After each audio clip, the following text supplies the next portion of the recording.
ओम वागार्थायु प्रवृत्तो वागार्थ प्रपत्ते जगता पितरो वंदे पार्वती परमेश्वरो त्वमादिदेवा पुरुषा पुराणा तुमस्य विश्वस्य परम निधानम् एतासि वेदं परं जवेत् याततं विश्वनन्दरूपा तुमयो माता च पिता तुमयो बन्धुश्च सखा तुमयो विद्या द्रविणं तुमयो सर्वं मम देवो गुरुर्ब्रह्मा गुरुर्विष्णु गुरुदेवो महेश्वरा गुरु साक्षात् परब्रह्म तस्मै श्री गुरुवे नमः।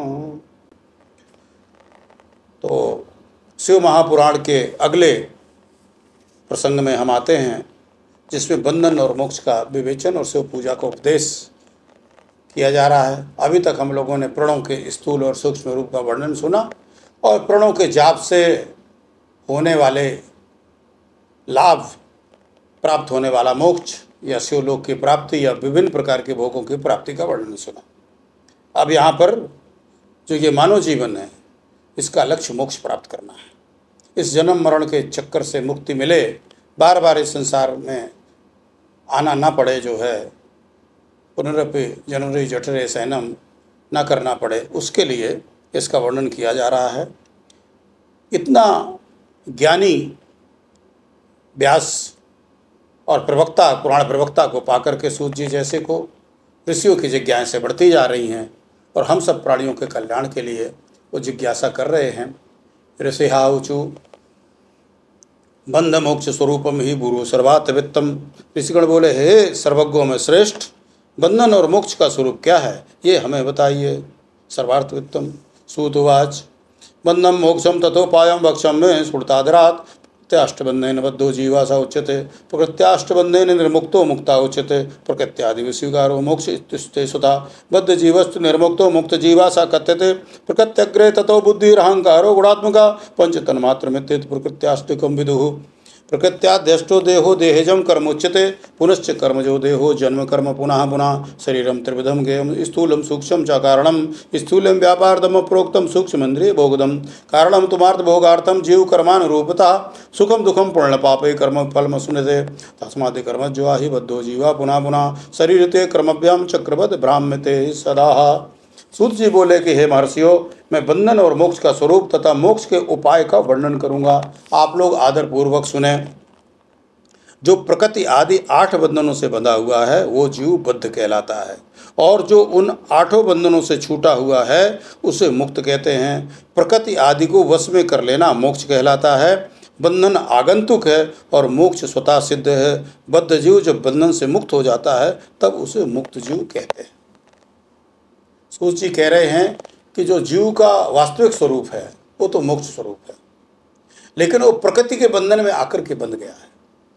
प्रकृति से वेष्टित होने के कारण अपने को वो उसी रूप में समझने लगा है।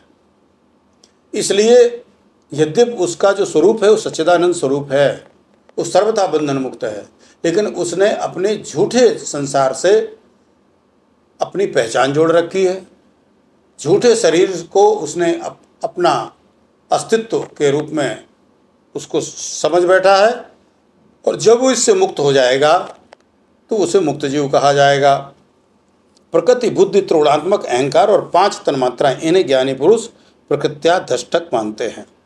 8 प्रकार की जो उन्होंने प्रकृति बताई है वो कह रहे हैं प्रकृति बुद्धि और 5 तन्मात्राएं, यानी प्रकृति बुद्धि और त्रिगुणात्मक अहंकार और फिर 5 तन्मात्राएं हैं। इनको प्रकृति आदि 8 तत्वों के समूह से देह की उत्पत्ति हुई है। देह से कर्म उत्पन्न होता है, फिर कर्म से नूतन देह की उत्पत्ति होती है। इस प्रकार बार बार जन्म और कर्म होते रहते हैं।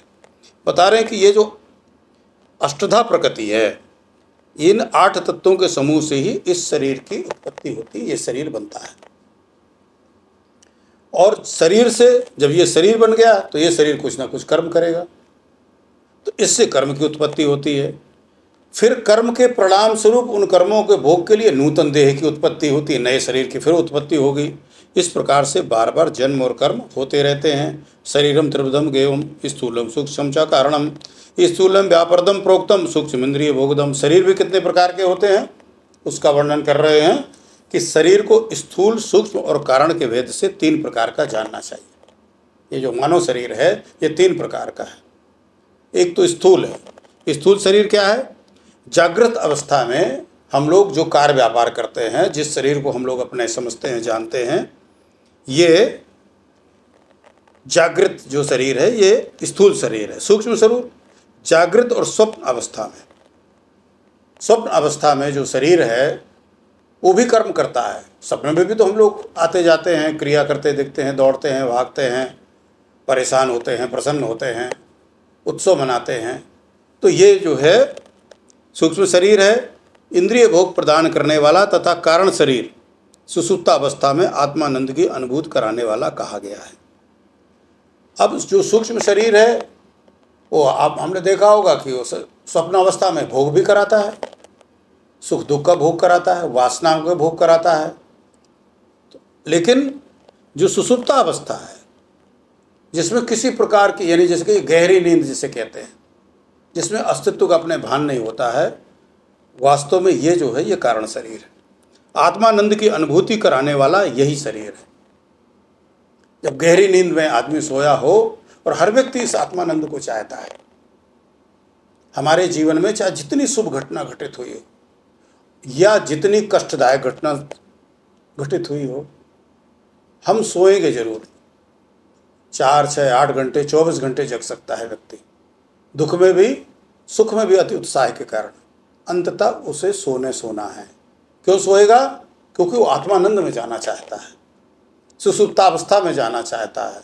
तो चूंकि हमारा जो वास्तविक स्वरूप है वो आनंद स्वरूप है, तो उस वास्तविक स्वरूप की प्राप्ति के लिए ये गहन निद्रा जो है, जिसे हम सुषुप्तावस्था कहते हैं, जिसमें स्वप्न आदि विक्षेप नहीं आते हैं, ये बनाई गई है। और ये आत्मानंद की अवस्था है। ये उस समय शरीर ये जो हमारा जीव है या शरीर है वो कारण रूप में कार्य करता है। इस प्रकार से 3 अवस्थाओं का, लेकिन जीव को उसके प्रारब्ध के कर्मानुसार सुख दुख प्राप्त होते हैं। वो अपने पुण्य कर्मों के फलस्वरूप सुख और पाप कर्मों के फलस्वरूप दुख प्राप्त करता है। अतः कर्म पाश से बंधा हुआ जीव अपने त्रिविध शरीर से होने वाले शुभाशुभ कर्मों द्वारा सदा चक्र की भांति बार बार घुमाया जाता है। यहाँ पर जो शरीरों का वर्णन किया गया कि इन कर्मों के परिणाम स्वरूप जो है व्यक्ति के कर्म, और कर्म के बाद फिर कर्म फल भोगने के लिए पुनः शरीर की प्राप्ति, पुनः शरीर प्राप्त होने पर फिर से कर्मों का जाल यानी कर्म करना। इस प्रकार से बार बार पुनरपि जननम पुनरपि मरणम पुनरपि जननी जठरे शयनम, इस प्रकार से मनुष्य का जीवन चलता रहता है। गुणानुरुद्ध इति प्रोक्तो गुरु शब्द से विग्रह। अब यहाँ पर गुरु की व्याख्या कर रहे हैं कि गुरु कैसे कहते हैं। गुरु का प्रसंग क्यों आया? क्योंकि जो प्रणव मंत्र है और जो पंचाक्षर नमः शिवाय मंत्र है, वो अगर गुरु के माध्यम से लिया जाएगा तो उसका फल और भी श्योर साठ यानी सुनिश्चित हो जाता है। इसलिए गुरु के बारे में भी चर्चा करना यहाँ व्यास जी आवश्यक समझते हैं। बता रहे हैं कि जो गुणों का रोध करता है वो गुरु है। ये गुरु शब्द का विग्रह कहा गया। गुणातीत परम शिव राजस आदि सविकार गुणों का अवरोध करते हैं यानी दूर हटाते हैं, इसलिए वे सबके गुरु रूप का आश्रय लेकर स्थित हैं। सविकारांजन राजसी तीन गुणा रुद्धते व्योहपति गुणातीता पर शिवो गुरु रूपम समाश्रिता। और यहाँ पर भगवान शिव ही गुरु रूप में हैं। हम जानते हैं कि भगवान शिव को आदि गुरु की संज्ञा दी गई है।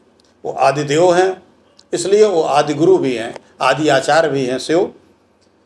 तो क्योंकि ये जो शिव गुणातीत हैं और ये शिव राजस, तामस और सात्विक यानी सभी प्रकार के विकारों को समाप्त करते हैं। चूँकि ये सभी प्रकार के जो गुण हैं कहीं ना कहीं हमारे पुनर्जन्म के कारण बनते हैं, हमारे बार बार जन्म लेने के कारण बनते हैं। गुण तेम व्योप्याग्र शिवम बोधयतीत सा विश्वस्ता नाम तो शिष्याणाम गुरु रीत्याभिधीयते। गुरु विश्वासी शिष्यों के तीनों गुणों को पहले दूर करके उन्हें शिव तत्व का बोध कराते हैं, इसीलिए गुरु कहलाते हैं। यानी भगवान शिव हैं वो त्रिगुणातीत हैं, त्रिगुणात्मक हैं। और जो गुरु है जो स्वयं भगवान शिव स्वरूप क्यों हो जाता है? क्योंकि वो भी अपने शिष्यों को इन तीन गुणों से दूर करके इन शिव तत्व का बोध कराते हैं, इसलिए उनको भी शिव रूप में कहा गया। यानी शिव और गुरु में दोनों में साम्य का वर्णन जो है किया गया है। अब भगवान शिव की प्रार्थना का बता रहे हैं कि त्वत्स्वरूप अर्पिता बुद्रन ते शून्य च रोचते या चास्मदिति बनते हम तो सृष्टि विवर्जिता। भगवान शिव की इस प्रकार प्रार्थना करें कि मेरी बुद्धि आपके ज्योतिर्मय पूर्ण स्वरूप में लगी है। मुझ में जो अहंता थी वह आपके दर्शन से नष्ट हो गई है। मैं अपनी देह से आपको प्रणाम करता हूँ। हे प्रभु, आप महान हैं, आप पूर्ण हैं और मेरा स्वरूप भी आप ही हैं, तो भी इस समय मैं आपका दास हूँ। इस प्रकार यथायोग नमस्कार पूर्वक स्वात्म यज्ञ करना चाहिए। तत्पश्चात भगवान शिव को नैवेद्य देकर तांबूल समर्पित करना चाहिए। यानी भगवान शिव को किस तरह से, नम्रो हम सुदयहेन भो महास्तमस्य प्रभो ना शून्यो मस्वरूपो वे तो दासो अस्मि सांप्रतम यथा योग्यम स्वात्म यज्ञम नमस्कारम प्रकल्पयेत अथा त्रिशिव नैवेद्यम दत्वा तांबूल माहरेत। इस प्रकार से अपने को शिव का ही अंश मानते हुए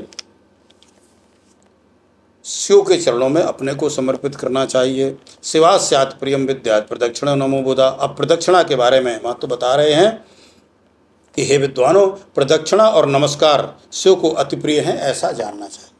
यानी भगवान शिव की प्रदक्षिणा जरूर करनी चाहिए। और यदि कोई ऐसा स्थान है कि जहाँ प्रदक्षिणा नहीं की जा सकती है, वैसे हम लोग जानते हैं कि भगवान की जो जलहरी है, यानी जो शिवलिंग है, आप जानते हैं, और जो पानी बहता है उसके अतिक्रमण की व्यवस्था नहीं है शास्त्रों में, तो हमें जाकर के परिक्रमा जलहरी तक करके और फिर वापस आकर के कर सकते हैं।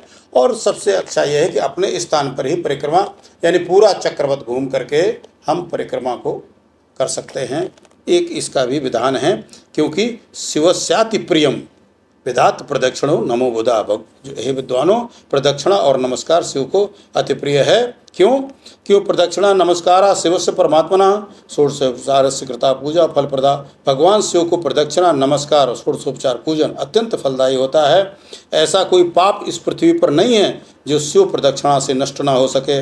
इसलिए प्रदक्षिणा का आश्रय लेकर सभी पापों का नाश कर लेना चाहिए। प्रदक्षिणा विनाशाय ही पातकम नास्ति भूतले तस्मात् प्रदक्षिणेन सर्व पापम विनाशेत। कितना आसान उपाय। यदि इस शरीर से जाने अनजाने बहुत से पाप हो गए हैं या कोई पाप हो गए हैं, तो भगवान शिव की प्रदक्षिणा करके हमें अपने पापों का शमन कर लेना चाहिए, अपने पापों का नाश कर लेना चाहिए।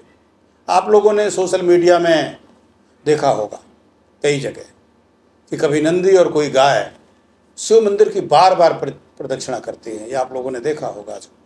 ये वो जीव हैं, वो मनुष्य योनि में रहते हुए भगवान शिव की भक्ति की होगी, फिर जीवन में कोई त्रुटि हो गई, त्रुटि होने के कारण उनको मानव योनि ना मिल करके पशु योनि मिल गई, लेकिन वो स्मृति भगवान शिव के प्रति समर्पण, उनकी भक्ति की स्मृति उनके अंदर बनी रही।